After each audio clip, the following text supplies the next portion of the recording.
Historia, libros y banderas, el podcast de agricultura sobre nuestro pasado, política, textos y propuestas, para conocer y comprender los grandes cambios que vive Chile y el mundo. El historiador y académico Alejandro San Francisco, junto a un invitado, con una relajada pero profunda conversación, analizarán los cambios que vive hoy nuestra sociedad. Historia, libros y banderas, con el historiador y académico Alejandro San Francisco.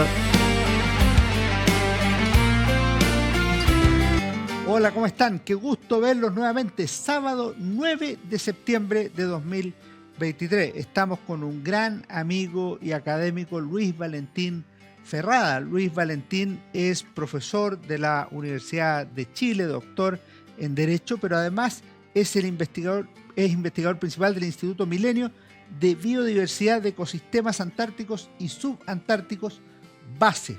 Luis Valentín, él no lo dice, pues está jubilado de la historia, pero puede volver en cualquier minuto. Es un gran historiador. Él escribió un libro muy bonito, muy bueno, sobre la batalla de Maipú del 5 de abril, y por eso nos conocimos en su minuto intelectualmente, y ahora ha publicado un libro de lo que él ha estado trabajando en los últimos años: Fuentes para el estudio de la ley antártica chilena, un libro publicado por la prestigiosa editorial Thomson Reuters, y que él nos va a explicar ahora en la conversación. Obviamente no solo el libro, sino que este tema crucial para Chile, como es el territorio antártico, la necesidad, la importancia de una política antártica nacional e internacional.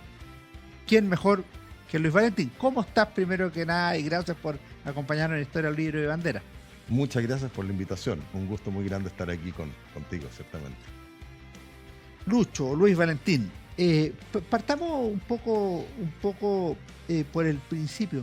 ¿Cómo te fuiste interesando tú personalmente en los temas antárticos? Porque es un tema que a todos nos ha tocado en la vida. Todos tenemos este interés por el territorio, el continente blanco, los pingüinos. Nos genera, a mí me encantaría conocerla, no conozco la Antártica, pero dedicarse a estudiar esto seriamente, científicamente, rigurosamente, y además te voy a pedir un añadido, que después nos cuentes, puede ser en esta misma respuesta o en otra, lo que ha hecho en la Universidad de Chile, porque son numerosos los alumnos que ya han pasado por tus cursos en esta materia, lo cual yo encuentro muy, muy valioso, no solo desde el punto de vista intelectual, sino que social.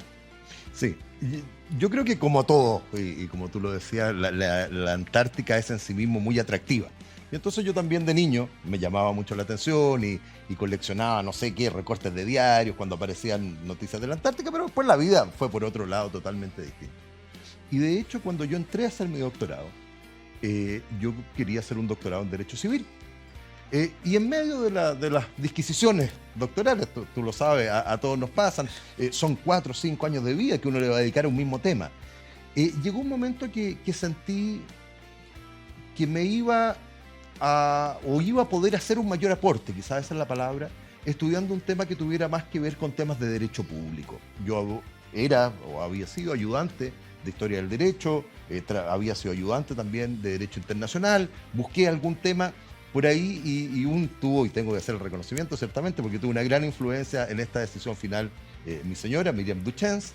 Gran historiadora, además. Gran historiadora. Y conversando un día me dijo: mira, pero tú siempre me has hablado, yo creo que la Antártica podría ser un tema que se combinan distintas cosas.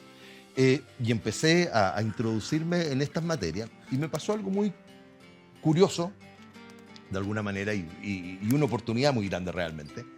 Y es que no bien yo tenía terminado ya y presentado y aprobado mi proyecto de tesis doctoral, esto fue fines del año 2010, en los primeros meses del año 2011, se me invita, casi en paralelo, con un mes de diferencia, a hacerme cargo de una nueva unidad que se iba a crear en el Ministerio de Defensa Nacional sobre temas antárticos.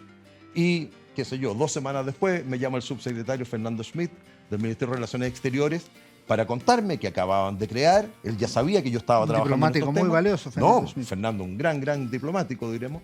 En ese momento era el subsecretario de Relaciones Exteriores, para contarme que se acababa de crear una unidad especializada en Antártica, la Dirección Antártica de la Cancillería, y que entre otras cosas querían desarrollar o seguir, vamos a hablar de eso, porque echar a andar, hasta ese momento había quedado solo en el ámbito de la idea, esta idea de una nueva ley chilena antártica, y me pide hacerme cargo de eso. Entonces, de alguna manera, yo en paralelo, y eso hizo que mi doctorado se demorara un poquito más que lo que tenía. Tú sabes, los programas en Chile generalmente son de 4 años. Yo al final terminé sacando el doctorado en 6, pero en realidad de esos 6 años, al menos 4 fueron en paralelo, trabajando académicamente en mi tesis doctoral, trabajando como responsable de los temas antárticos en el Ministerio de Defensa y siendo asesor encargado de la redacción y de los trabajos preparatorios de la Ley Chilena Antártica en el Ministerio de Relaciones Exteriores. Y eso me abrió a su vez las puertas para participar en todas las reuniones nacionales y internacionales sobre la Antártica durante muchos años. Bueno, de hecho hasta el día de hoy estoy ligado a muchas de esas instancias. Y en ese tránsito, pues bien, me doy cuenta que la importancia, algo que es evidente si uno lo piensa, pero que uno en el devenir del día a día muchas veces no se da el tiempo para aquello, que la importancia de la Antártica no solamente es del tema ambiental y ecológico, que es evidente en estos tiempos de cambio climático, sin duda alguna, sino que también la importancia política y geopolítica de la Antártica para un país como Chile era mayúsculo, y me doy al mismo tiempo, que si bien Chile siempre había tenido personas que tenían alguna importancia en estas materias, en esos años que yo estoy trabajando todavía vivía Francisco Rego Vicuña, alcancé a conocer, pero muy poquito, a Jorge Berguño, yo creo que ya había fallecido o ya estaba muy viejito Óscar Pinochet de la Barra, María Teresa Infante también jugaba un rol. No existía en Chile como una línea de pensamiento en esta materia. Existían ciertas personas que habían hecho una contribución importante, pero no existía realmente una escuela chilena del derecho antártico, por ponerle un nombre pomposo. ¿Tu tesis cómo se llamó, perdón? Mi tesis fue sobre ejercicio de la jurisdicción en la Antártica en materia de responsabilidad por daño al medio ambiente. ¿Y tú, esto último que mencionaste, esta como una escuela chilena de derecho antártico, esa fue una cosa que te surgió en el mismo doctorado? Me surgió en el mismo doctorado y en paralelo, en realidad pocos meses antes de terminar el doctorado, yo ingresé como profesor a la Facultad de Derecho de la Chile, al Departamento de Derecho Internacional, y no bien terminado el doctorado tuve la aventura de ganarme un fondo de citinización, y uno de los... El sueño del pibe. El sueño del pibe, y una de las cosas del Fondesit es precisamente la formación de alumnos. Y entonces yo a partir del año 2017 empecé a generar estos grupos de alumnos. Al principio no tenía poca gente, pero empezó a tomar más fuerza. Al día de hoy se han formado en los cursos que impartimos, ya no solo yo, hay otra de las profesoras jóvenes del departamento, Carolina Flores, que fue alumna mía hace varios años, hoy en día ya es colega mío, y una serie de ayudantes que hemos formado y hemos logrado constituir este programa de estudio antártico, donde más de 100 alumnos de la Facultad de Derecho en los últimos años han pasado por nosotros. Este año llevamos organizando ya varios años, este año organizamos la 5ª Jornada Chilena de Derecho Antártico, este año la vamos a realizar por primera vez en Punta Arenas, estamos participando en todas las distintas instancias académicas internacionales, tenemos una línea de publicaciones bastante importante. Yo había visto uno de los libros y que publican personas muy jóvenes, que lo encontré muy valioso. Pero es que la idea es una apuesta, como todas estas cosas en la vida, ¿no?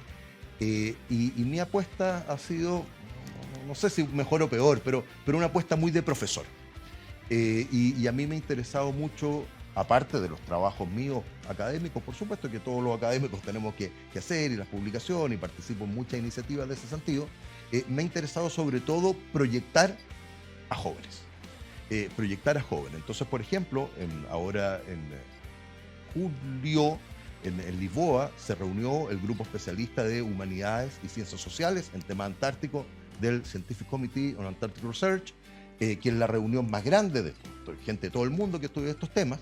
Y entonces fuimos desde la Facultad de Derecho con exposiciones y a participar todo esto en las distintas discusiones. No solo yo, sino que aproveché llevar a 3 investigadoras jóvenes, Carolina Flores, Giovanna Sutherland y Catalina Sepúlveda. Una tremenda experiencia. No, pero es que no solo eso. Hoy en día ellas ya están haciendo parte de otras redes, ya están presentando ponencias en otras partes, entonces son abogadas jóvenes, pero con una proyección gigantesca. porque de alguna manera lo que yo quiero evitar es un poco lo que me pasó a mí. Y es pensar en Chile, escribir algo sobre la Antártica y estar relativamente huérfano. Ya. Me parece a mí que hablar de Chile desde la Antártica debiera ser como hablar del derecho romano desde Roma. Ya. No puedes no tener derechos en el derecho romano en Roma. Perdón, ¿y estos 100 alumnos lo toman como un curso electivo, opcional? Sí. ¿Cómo es la fórmula? Hay dos cursos que doy yo, que he ido dando todos los años, algunos todos los semestres, otros semestre por medio. El primero es el taller de tesis. Para los abogados, tienen que uno de los requisitos para terminar su licenciatura es escribir una tesis de licenciatura en alguna materia. Entonces, es un requisito obligatorio y muchos de ellos han sido alumnos de este taller de tesis, que es un taller de 2 semestres y que termina con su tesis. Hoy en día son trabajos de 60, 80 páginas, monográficos sobre alguna materia político-jurídica antártica. Pero además, en aquellos semestres que no estoy dando taller de tesis o eventualmente algunas veces me he dado el espíritu de hacerlo en paralelo, doy también un seminario sobre desafíos del sistema del Tratado Antártico que en el sentido tiene solo semestral, tiene menores exigencias, son cursos relativamente electivos generalmente, pero que también ha logrado atraer mucha gente joven. Perfecto. Estamos hablando con Luis Valentín Ferrada, Fuentes para el Estudio de la Ley Antártica, que como se ve ha sido un verdadero semillero para el estudio del tema antártico. ¿Cómo nació el libro ahora? Porque este es una publicación muy interesante, el estudio preliminar tuyo. Lo demás, para los que puedan acceder a él, fundamentalmente abogados o personas que estén en el mundo público, son normas jurídicas, leyes y otro tipo de documentos. ¿Cómo nació este libro, esta iniciativa? El libro tiene 2 orígenes. El principal es vivencial. A mí, como te contaba, cuando trabajé en la Dirección de Antártica, en la Cancillería, mi rol ahí principal fue el encargado de llevar adelante los estudios preliminares y posteriormente la redacción de la Ley Chilena Antártica. Por supuesto, no era lo que a mí se me ocurriera. Había un grupo en toda la parte del proyecto de ley. Lo redactamos en conjunto con quien era el director en ese momento, el embajador Camilo Sangüesa, y con María Luisa Carballo, una abogada con gran experiencia en tema antártico, y quien habla éramos los 3, nos reuníamos a veces 2 veces por semana, etcétera, íbamos discutiendo acá, pero luego yo me llevaba la tarea para la casa y volvía a la reunión siguiente con algunas propuestas de norma y todo aquello. Eso fue desde el año 2011 al año 2013 aproximadamente.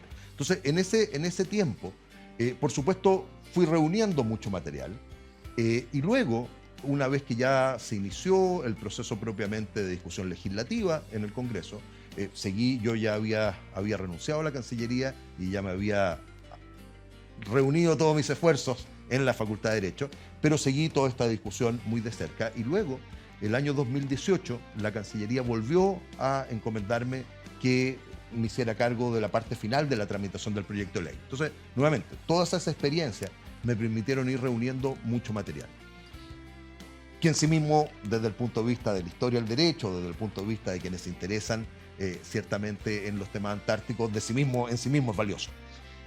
Pero luego viene la segunda razón, digamos, y una razón académica. Ese es un libro que está pensado principalmente, como tú decías, en gente que se interesa en estudiar estos temas. No es un libro para leer, diremos propiamente tal, sino que es un libro de investigación, para investigadores. Pero no solamente investigadores formales, está principalmente pensado en mis propios estudiantes de la Facultad de Derecho de la Universidad de Chile o de otras facultades o de otra gente, estudiantes de pregrado o posgrados que quieran investigar en estos temas. Por supuesto, las fuentes posibles no se agotan en ese libro. Es muy bueno lo segundo, pues sería bueno estudiar en todas las facultades de Derecho. No, por supuesto, y le facilita la vida a cualquier persona que quiera investigar esos temas. De hecho, tú explicas en la introducción, en el estudio preliminar tuyo, que no todas las fuentes están accesibles por internet o de manera fácil. O sea, hay algunas que están y otras que hay que buscarlas. Son documentos públicos, todo eso, desde luego, pero muchos de ellos, para llegar a ellos hay que dar demasiadas vueltas, digamos. Entonces, de alguna manera, me parece que esto es un libro que es financiado en su publicación por el Instituto Milenio Base, que tiene, aparte de una línea o de varias líneas que tienen que ver más con la parte de la ciencia y la biología, de las ciencias naturales, tiene también una línea especial en gobernanza antártica, y entonces nos ha parecido muy importante formar a una mayor cantidad de especialistas, no solo en derecho, también en relaciones internacionales, también en ciencias políticas, que conozcan más estos temas. Y entonces este tipo de libros lo que permite es, de alguna manera, facilitar ese trabajo. Entonces, por supuesto, las mismas tesis que yo he dirigido todos estos últimos años, muchas de esas tesis se utilizaron o apoyaron en borradores que yo tenía este trabajo hace muchos años, diremos.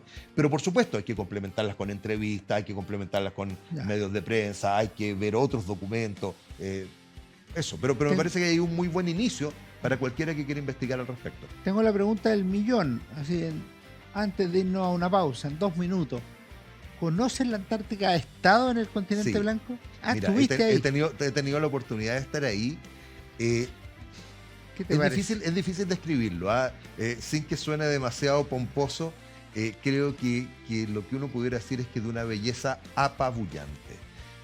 Tú llegas ahí y es muy, muy impresionante. Uno, porque uno siente la fragilidad de uno mismo frente a un entorno que es no solamente soberbio por su belleza, por su blancura, por su temperatura, por su frío, sino que tú también sabes que te llega a caer del buque, te llegas a quedar ahí en una islita y estás contigo mismo y el universo, diremos.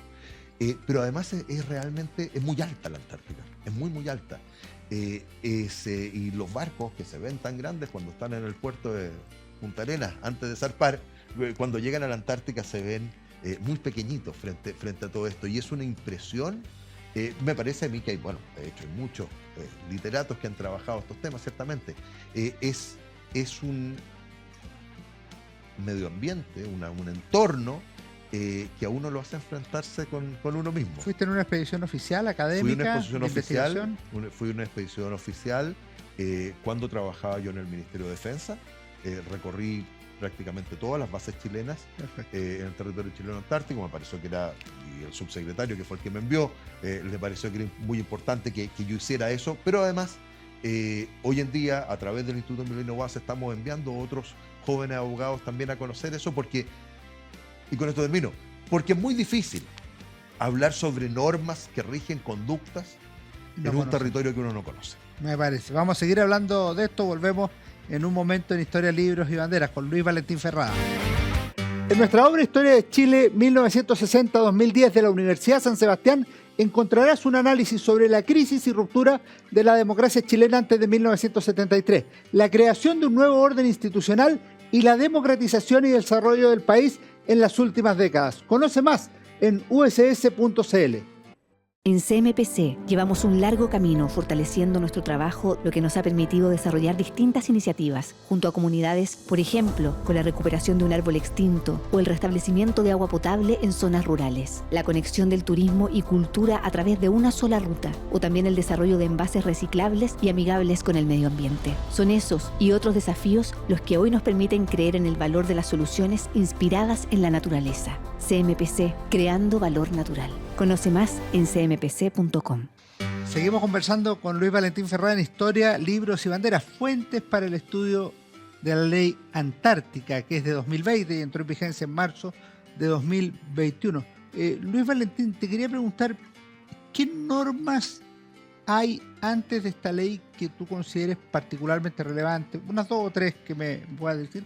Y lo otro, ¿qué hitos consideras relevantes? Porque de repente se dice, oye, el viaje de González Videla, o el viaje de Frey, o de Pinochet. Yo no conozco el tema, pero o a lo mejor alguno que yo no he mencionado, alguna expedición. ¿Qué me podrías decir en esos 2 planos? Ya, vamos a lo primero. No van a ser 3, te voy a dar 5 en realidad. Dale con 5. Lo que hay que decir es que Chile tiene un interés por la Antártica histórico, en la época indiana incluso, pero ya con la República se asienta bastante durante el siglo XIX y con especialmente fuerza en el siglo XX. Hay incluso unas cartas de O'Higgins del año 1833 que hablan de los dominios de Chile en las Islas Shetland del Sur, que eso ya es la Antártica misma, la parte norte de la península antártica, pero quizás la primera norma, que no es una norma escrita como nosotros lo entendemos, pero yo creo que sí tiene un sentido normativo muy importante, es un mapa. de 1884 de Bertrand, que era algo así como hoy en día sería el director de Difrol, era un geógrafo muy importante de la época, que es un mapa que se hace... Difrol es Dirección de de Fronteras Fronteras y y Límites. Límites de Chile, claro.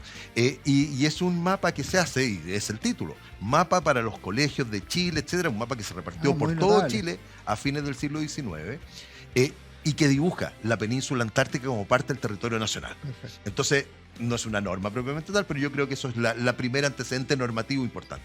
Segundo, en el gobierno del presidente Germán Riesco, se dictan varias normas administrativas de concesiones de terrenos en la Antártica, que más allá de que son normas particulares y no normas generales, por supuesto, pero más allá de la materia que tratan de la concesión de ciertas islas para explotarlas económicamente, el Estado establece una serie de compromisos a la gente que lo suscribe, de que ellos tienen que representar al Estado y generar una serie de instituciones y actitudes propias de dominio territorial soberano de Chile sobre las Islas Antárticas. Muy interesante, principio del siglo XIX. 3, sin duda alguna, el decreto de límites del año 1940 del presidente Pedro Aguirre Cerda, que Chile había iniciado los estudios para delimitar la Antártica chilena en 1906. En 1906 además hay una negociación internacional con Argentina. Se trató de pensar en una suerte de división de la península antártica entre los dos países. Esto en definitiva no funcionó como se esperaba, pero entonces en 1940 se retoman estos estudios de 1906 y ya se fija el territorio chileno antártico entre los meridianos 53 y 90, con vértice en el polo sur y sin límite al norte. Porque siempre se ha entendido, en esa época como ahora, que existe una continuidad total entre el Chile americano y el Chile antártico. La siguiente norma que me parece que es importante, que son dos, diremos, es una ley que se dicta en 1955, que ordena dictar un decreto supremo en 1956, que es el Estatuto del Territorio Chileno Antártico, que es una norma ya de gobierno administrativo de la Antártica, me parece que es muy importante. Entonces, me parece que esas son las principales Perfecto. normas anteriores a punto seguido, punto aparte. Además que, a partir de 1959, ya fuera del plano doméstico, se empiezan a dictar normas en el plano internacional. Y ciertamente el año 59 se acuerda el Tratado Antártico, y a partir de que entra en vigor el año 61, y de ahí en adelante entonces, además Chile, que es uno de los países signatarios originarios del Tratado Antártico y un gran protagonista de estos foros, entonces a partir de ese momento también Chile empieza a participar en la generación de normas en el ámbito internacional. ¿Y algún viaje presidencial o viaje científico que tú consideres particularmente relevante? Yo creo que sin duda de los viajes a la Antártica más relevantes en este sentido, yo creo que hay tres. Uno que no fue y dos que sí fueron, por así decirlo. El que no fue es una expedición que se organiza en el año 1906 en el gobierno del presidente Riesco, para efectivamente ir a tomar posesión material de la Antártica. Terminando el gobierno del presidente Riesco. Terminando el gobierno del presidente Riesco, pero se organiza durante su mandato, diremos, pero que desgraciadamente coincide la preparación de este viaje con el terremoto de Valparaíso. Y en definitiva entonces los fondos, hay una ley que dispone los fondos, etcétera, pero en definitiva eso no se concreta porque los fondos estatales. Pero me parece que ese es un antecedente importante. El segundo viaje viene 10 años después, y que es icónico, y es el rescate, por el que se recuerda ahora, hace un par de semanas estábamos en eso, el rescate del piloto Pardo en la Yelcho a la expedición de Shackleton, del Endurance, que habían quedado aislados en la isla Elefante. Y entonces el piloto Pardo, la Yelcho, era una escampavía, un buque muy pequeñito, diremos, y con no tantas condiciones. En el mes de agosto es invierno, agosto en la Antártica es el pleno invierno. Y en esa época, 1916, sin ninguna de los medios tecnológicos que hoy día llegaron, rescataron a toda la gente y volvieron a Punta Arenas, y eso significó sin duda un gran hito. Y el tercer viaje me parece que es importantísimo en esta misma línea, es el viaje del presidente Gabriel González Videla, que de alguna manera va a bueno, es el primer presidente de la República en el mundo, el año 1948, que está en la Antártica. Ya el año anterior se había inaugurado la base Soberanía, que después se cambió su nombre, existe hasta el día de hoy, se llama base Prat, pero el presidente inaugura una segunda base chilena, que es la base O'Higgins, que además, a diferencia de las otras que están en las islas cercanas a la Antártica, la base O'Higgins está en el continente mismo. Y claro, esto llamó mucho la atención, esto provocó bastante revuelo internacional, sobre todo la oposición de Gran Bretaña. Gran Bretaña envió una fragata para intentar detener el viaje del presidente. ¿Ah, sí? Cuando la fragata llegó, ya el presidente ya estaba de vuelta en Santiago, diríamos, porque además fue una suerte de operación de inteligencia. Se embarcaron en Valparaíso con las más altas autoridades del país, en un viaje supuestamente a Punta Arenas. Y llegando a Punta Arenas, se les anuncia que el viaje no es a Punta Arenas, sino que sigue a la Antártica. Pero nadie lo sabía, salvo el presidente y un par de personas más. Presidente serenense, además. Presidente serenense, lo que es un gran antecedente, ciertamente. Y eso, entonces me parece a mí que esos 3 viajes son sin duda icónicos dentro de la historia antártica chilena. Luis, tú dices acá que pese a los antecedentes que hay, tú nombraste 5 mapas, leyes, decretos, normas jurídicas relevantes de carácter histórico, ¿era necesaria una ley chilena antártica? ¿Por qué era necesaria una ley chilena antártica? Hay más de 300 normas, aparte de las normas presupuestarias, diremos, que tratan sobre la Antártica, muchas de ellas vigentes, de hecho. Así que no es por falta de normas. Lo que hacía falta era 2 cosas. Uno, desde que se entra en vigor el Tratado Antártico y empieza a generarse normativa internacional, y Chile empieza a comprometerse en el sistema internacional a ciertas conductas, etc., es evidente que necesitábamos adecuar nuestra normativa antártica a esos compromisos internacionales que habíamos ido asumiendo durante el tiempo.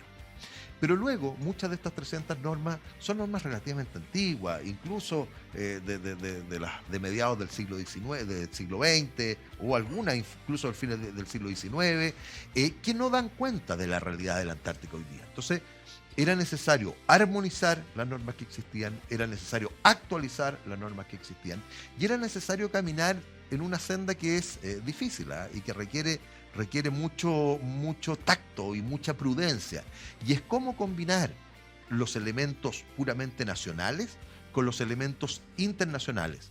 Chile siempre, y al día de hoy, sigue, por supuesto, defendiendo su condición de Estado con soberanía sobre el territorio chileno antártico. Para gran parte de las leyes chilenas, lo que pasa en la Antártica tiene el mismo connotación jurídica que lo que pasa en Rancagua, o en La Serena. Sin embargo, al mismo tiempo Chile tiene una serie de compromisos internacionales que lo obligan a tomar ciertas actitudes como Estado. Entonces era necesario hacer un trabajo que permitiera determinar cómo esas obligaciones internacionales las incorporábamos al derecho doméstico chileno, pero al mismo tiempo qué elementos del derecho histórico antártico chileno íbamos a, de alguna manera, a preservar bajo este nuevo esquema. Entonces, fue un trabajo bastante largo, donde intervino mucha gente, donde se le preguntó a mucha gente, la discusión misma en el Parlamento recibió a muchos invitados, están ahí todas las listas y las actas de toda la gente que fue a exponer al Congreso sobre estas materias. Esto es algo que se pensó mucho, pero siempre pensando en esa idea de cómo tener, por una parte, una ley moderna que le permitiera a Chile en el siglo XXI y conforme a las realidades del siglo XXI, incluyendo cambio climático, ejercer su soberanía en la Antártica, pero al mismo tiempo ser respetuoso también del orden internacional y cumplir sus compromisos internacionales. Son equilibrios complejos. Te quería preguntar por esa dualidad, porque tú en el acápite Los desafíos de normar lo antártico, me llamó la atención que tú planteas 5 elementos, pero el primero que nombras dice: todo lo antártico es a un mismo tiempo un tema nacional e internacional. ¿Cómo se explica eso? Algo alcanzaste a decir ahora, pero un chileno promedio dice el territorio antártico chileno. Por supuesto. Luego tú dices, hay convenios, hay tratados. ¿Cómo funciona esta dualidad? Lo voy a explicar en en dos partes. En una primera parte se quiere gráfica y le pido a nuestros televidentes y auditores que se imaginen. Estos son dos capas, por así decirlo. En la primera capa, el Estado de Chile llega desde el Polo Sur hasta Bisbiri. Todo es Chile y el territorio antártico chileno es parte íntegra de Chile. Y en una segunda capa, parcialmente superpuesta a este Chile de la primera capa, desde el año 59 en adelante, Chile ha aceptado y ha promovido incluso la creación de un régimen internacional que se aplica pero solo desde los 60 grados de latitud sur hasta el sur. Pero además, y esto es importante, gracias a la participación de Chile en este régimen internacional, Chile no solo ejerce sus facultades de gobierno en el territorio chileno antártico, sino que Chile participa en el gobierno de todo el continente y sus mares circundantes. Y no, es más, no solamente al sur de los 60, porque hay otras convenciones que tienen que ver con la Antártica. Estoy pensando en la Convención sobre la Conservación de los Recursos Vivos Marinos Antárticos, que se aplica incluso en algunas áreas al norte de los 60 grados de latitud sur. Entonces Chile, por ser parte de estos regímenes internacionales, participa en el gobierno del conjunto. Pero al mismo tiempo, respecto a lo que es propiamente el territorio chileno antártico, sigue generando sus propias normas domésticas. Entonces, pero además hay un ejercicio práctico de soberanía, o sea, hay bases chilenas. Por chilenas. supuesto que sí, no, por supuesto que sí. Y todas las bases chilenas, muchas de ellas están administradas por las Fuerzas Armadas, todas ellas no solamente son chilenas, sino que hay bandera chilena, No puede llegar cualquiera a instalarse ahí. No, pero a ver, la prohibición de instalarse ahí, por así decirlo, tiene mucho más que ver hoy en día con temas medioambientales y con temas de autorización. Los estados que participan en este régimen deben autorizar a sus nacionales a hacer actividad en la Antártica. Hay una serie de disposiciones principalmente medioambientales, repito, que tienen que ver con eso. Pero además, por supuesto que Chile, a través de toda su institucionalidad, defiende el que esto sea chileno. Pero al mismo tiempo, en virtud de todas estas normas internacionales, la Antártica está abierta de alguna manera y lo que se hace en la Antártica tiene que ser, y ese es el acuerdo, en beneficio de toda la humanidad.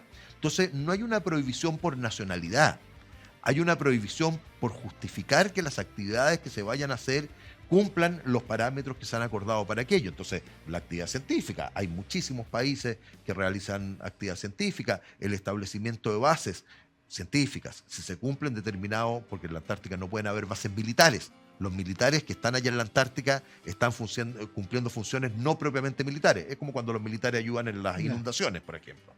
Son funciones que son propias de su profesión, por supuesto, que están especialmente capacitados para aquello, pero que no son funciones bélicas, por ponerlo en esos sentidos. Pero luego hay una segunda explicación que me gustaría dar respecto a esta pregunta. Adelante. Y es la que yo uso en general en mis clases. Hay una figura que en realidad es un juego óptico, ¿no? Que es el pato conejo. No sé si tú lo has visto. No. Ya, es una figura muy curiosa que dependiendo cómo tú la veas, si la ves de izquierda a derecha o si la ves de derecha a izquierda, es un pato o es un conejo. La gracia de esta figura es que no es un monstruo. Es algo que tú lo puedes ver desde los dos puntos de vista distintos. La política chilena antártica es de esa naturaleza. Es una sola política, por supuesto, pero que tiene una posibilidad de verla centrada en los elementos más internacionales y tiene una posibilidad de verla en los elementos nacionales. ¿Cuál es el desafío? Y es que tenemos que verla en conjunto. Esto es como el dios Jano, ¿no? que tiene una mirada bifronte. Tenemos que ser capaces, y por eso la gente que está encargada de esto, etcétera, tiene que tener esa sensibilidad de darse cuenta que toda acción doméstica que se haga sobre la Antártica tiene resultados internacionales, pero todo acuerdo internacional que se haga sobre la Antártica afecta en definitiva nuestra soberanía. Entonces, ¿cómo cuidamos esos dos aspectos de la cuestión? Perfecto. Luis Valentín, te voy a dejar hecha una pregunta para la vuelta de este último alto del programa. Tú fuiste invitado al Consejo Constituyente para exponer tu visión sobre cómo debiera estar regulado el tema antártico a nivel constitucional. Me gustaría que me explicaras eso a la vuelta de un pequeño comercial. Encantado. Volvemos de inmediato en Historia, Libros y Banderas con Luis Valentín Ferrada. En nuestra obra Historia de Chile 1960-2010 de la Universidad San Sebastián encontrarás un análisis sobre la crisis y ruptura de la democracia chilena antes de 1973, la creación de un nuevo orden institucional y la democratización y desarrollo del país en las últimas décadas. Conoce más en uss.cl. En CMPC llevamos un largo camino fortaleciendo nuestro trabajo, lo que nos ha permitido desarrollar distintas iniciativas junto a comunidades, por ejemplo, con la recuperación de un árbol extinto o el restablecimiento de agua potable en zonas rurales, la conexión del turismo y cultura a través de una sola ruta o también el desarrollo de envases reciclables y amigables con el medio ambiente. Son esos y otros desafíos los que hoy nos permiten creer en el valor de las soluciones inspiradas en la naturaleza. CMPC, creando valor natural. Conoce más en cmpc.com. Estamos con Luis Valentín Ferrada a propósito de su libro recién publicado y presentado, Fuentes para el estudio de la ley chilena antártica, por Thomson Reuters. Te quería preguntar por tu visión constitucional o constituyente del tema antártico. Primero, ¿nunca ha estado en una constitución el tema antártico? Y dos, ¿cómo debiera ser a tu juicio la regulación al respecto? En la Constitución chilena no, pero hay otras constituciones que sí lo contemplan. Y me parece a mí que el mejor ejemplo que nosotros debemos tomar es la de la Constitución francesa, que es relativamente parecido a lo que desde el programa de estudio antártico de la Universidad de Chile hemos propuesto. La inquietud respecto a tratar esto en la Constitución tiene mucho que ver con la historia de este libro, porque nació durante la elaboración del proyecto de ley. Básicamente nos dimos cuenta que Chile tenía la necesidad, la obligación internacional de regular ciertas conductas en la Antártica más allá de la regulación normal que uno haría por cosas que suceden en el territorio americano. Pero luego también asumimos que si de verdad creemos que el territorio chileno antártico es parte del territorio nacional, pues bien, eso quiere decir que la Constitución chilena se aplica desde el Polo Sur en adelante, en todo el territorio chileno antártico. Y por mandato constitucional, los derechos y garantías garantizados por la Constitución y, conforme al artículo 5º, inciso 2 del actual texto, por los tratados internacionales en vigor que tratan sobre los derechos que emanan de la naturaleza del ser humano, solo, única y exclusivamente pueden ser restringidos cuando la Constitución expresamente así lo autoriza. Entonces, ya el año 2013 se presentó una primera idea, un primer anteproyecto de reforma constitucional para establecer en la Constitución una norma que habilitara de alguna manera la restricción de ciertas garantías y derechos constitucionales, teniendo en cuenta estas obligaciones internacionales que teníamos de efectivamente limitarla. Y no solamente un tema de obligaciones internacionales, también un tema nacional. El Estado de Chile tiene la obligación de, dependiendo de las condiciones de cada uno de los territorios, y esto es lo que pasa con los parques nacionales, con los monumentos históricos, etcétera, de establecer ciertas limitaciones específicas para salvaguardar ciertos determinados valores. Entonces, esto partió el año 2013. En definitiva, en ese momento se dio la instrucción al Ministerio de Relaciones Exteriores de que siguiéramos exclusivamente con el proyecto de ley antártica. Esto quedó de alguna manera ahí durmiendo. Y cuando se inició el primer proceso constitucional, que terminó con el fallido plebiscito del 4 de septiembre del año 2022. Más bien la fallida Constitución. La fallida Constitución, claro. La fallida Constitución en el plebiscito que lo rechazó. Nos acercamos a mucha de la gente que estaba ahí trabajando en esto, y incluso en algunas instancias académicas previas a la elección, incluso de los constituyentes y todo aquello, empezamos a empujar en este sentido y logramos algo muy importante, y es que el artículo 240 de aquel proyecto que fue rechazado contemplaba una regulación sobre los temas antárticos, mirado principalmente desde el punto de vista medioambiental. Yo creo que eso no es lo único que hay que ver, pero me parece que era una norma muy importante y quedaba por ahí. Una vez producido el plebiscito y iniciado en los meses siguientes esta segunda parte del proceso constitucional, nuevamente nos acercamos primero a toda la gente que conocíamos o podíamos hacer contacto ahí en la comisión experta, y luego producía la elección de los consejeros constitucionales a todos a quienes nos podíamos acercar. Y hemos trabajado en este sentido. Esto fue lo que se me invitó a mí a exponer en la comisión se llama de Sistema Político, me parece, Comisión de Sistema Político del Consejo Constitucional. Y logramos algo bien interesante y muy valioso. Y es que se presentaran, si bien no logramos que en el texto de la Comisión de Expertos, ahí hubo trabajo muy interesante, quiero resaltar el gran esfuerzo que hizo Teodoro Rivera, hasta el último minuto para tratar de consagrar esto. Desgraciadamente no logramos sumar las voluntades necesarias, pero en definitiva logramos en esta segunda parte que se presentaran un total de 7 indicaciones al proyecto de la Comisión Experta, suscritos desde el Partido Comunista hasta republicanos. O sea, transversal. Totalmente transversal. Las 7 son distintas, no son iguales ciertamente. Algunas ponen unos enfoques y otros. Hay algunas que a mí me gustan más que otras, etc. Pero más allá de eso, es un tema que logramos poner nuevamente en la discusión pública. Sabemos, estamos en la mitad de este proceso, no sabemos bien ciertamente cómo va a concluir. Pero vuelvo a los efectos que esto produce, que tiene mucho que ver con la pregunta inicial, ¿no? ¿Por qué es importante que esto esté en la Constitución? Y me parece que las razones son tanto políticas como jurídicas y tanto de orden doméstico como internacional. Si partimos por el orden doméstico, me parece que desde la perspectiva jurídica, este tema constitucional que yo decía, si queremos limitar derechos y garantías constitucionales en la Antártica, en el territorio chileno antártico, la Constitución tiene que autorizarlo expresamente. Pero también hay una razón política doméstica muy importante. Los países colocan en su Constitución aquellos temas que consideran más relevantes. Y sin duda alguna, la Antártica es de los grandes temas relevantes para Chile. Y colocarlo en la Constitución de alguna manera es enfocar al resto de la institucionalidad pública en este objetivo. Chile puede jugar en primera liga mundial en muy poquitas cosas. Esta es una. Esta es una. Valentín, dime. Perdón, no, solo para terminar. Y desde el punto de vista internacional esto también es muy importante. Jurídico y políticamente. Desde el punto de vista jurídico, porque Chile tiene una serie de compromisos internacionales que tiene que satisfacer. Y la manera de satisfacerlo es mediante esta habilitación constitucional para luego, a través de la ley chilena antártica u otras normas, restringir derechos. Pero desde el punto de vista político es incluso más importante. Bien se sabe, estamos hoy en día en un momento de reordenamiento geopolítico mundial. Todas las grandes potencias tienen sus ojos puestos en la Antártica. De más está decir que los 5 miembros permanentes del Consejo de Seguridad de las Naciones Unidas son actores muy relevantes en la Antártica. Todas las potencias regionales y globales lo son. Todas las 10 primeras economías del mundo son muy importantes en la Antártica.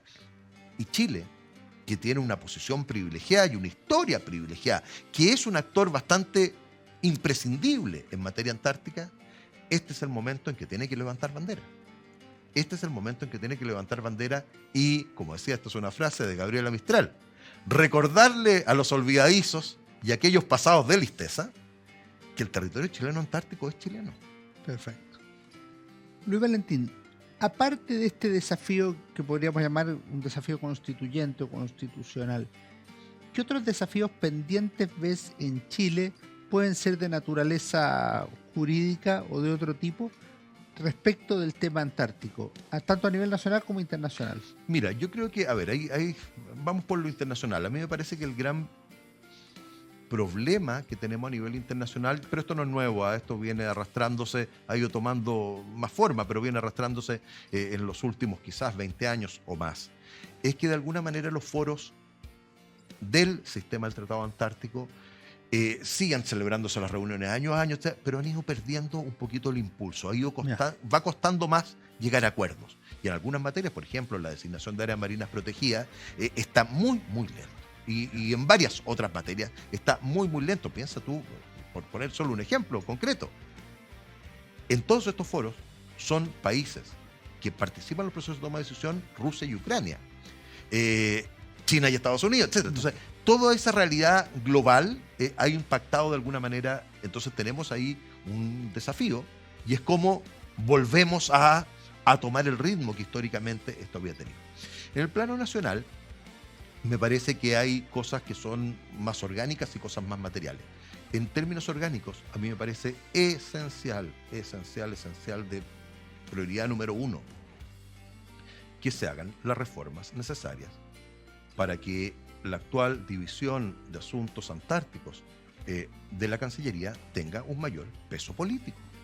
Eso tiene que ser una institución mucho más importante. Eso tiene que ser una institución similar a la Dirección de Fronteras y Límites dentro de la estructura de la Cancillería.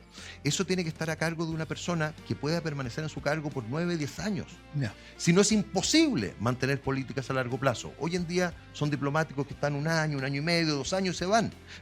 Muchos de ellos son grandes amigos míos. Tiene que pasar a ser una política de Estado. Y eso tiene que reflejarse en instituciones permanentes. Las políticas permanentes requieren instituciones permanentes. Algo que venimos insistiendo hace mucho tiempo, todavía no lo hemos logrado, pero espero que avancemos propiamente en eso. Y luego también viene toda la parte más material. En Chile ha tenido algunos avances importantes. En este momento estamos construyendo un rompehielo en Asmar, lo que ha significado además es muy importante porque ha significado desarrollar muchas de estas tecnologías son importadas desde luego, pero se han preparado personal, se han creado cosas aquí en Chile. Ha sido un proyecto muy muy valioso desde el perspectiva de la construcción naval. Construir un rompehielo, esto es un gran desafío. Pero hace 3 o 4 años que no tenemos rompehielo. Lo que quiere decir que este proyecto estamos 10 años tarde. Hay un segundo buque que no es propiamente rompehielos, pero es un remolcador de alta mar con capacidad para navegar en aguas polares, que se está recién integrando a la Armada Nacional. Pero la pregunta me parece es más política en relación a esto. ¿Vamos a necesitar tantos o más rompehielos? Yo creo que necesitaríamos más. Pero pasando por la definición a dónde queremos llegar en la Antártica. Ya. ¿Me entiendes? Porque hoy en día muchas de las bases chilenas en la Antártica están en la parte norte de la península. Tú puedes llegar con lo que tenemos perfectamente. Pero si Chile quiere ser un protagonista realmente importante, invertir más. Lógico, ¿podemos llegar en invierno? ¿Podemos llegar a la profundidad del mar de Bellinghausen?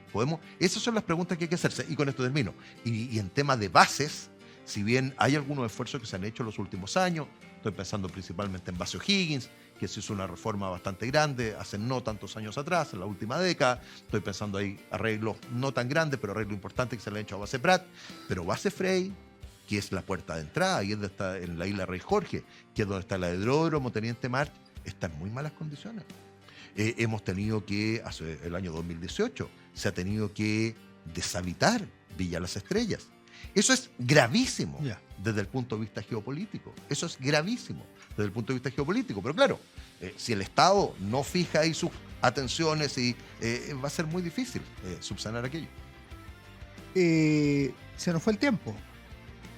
Como suele ocurrir en estos programas, y yo tenía al menos un par de preguntas más. Te dejo una que tú lo has hecho y lo estamos haciendo en este programa, que es la necesidad de socializar el tema antártico entre los chilenos, que nos creamos un poco más el cuento del valor que tiene la Antártica en sí misma y para los chilenos. Pero tú has escuchado el programa, a los invitados yo les pregunto al final recomendación de libros.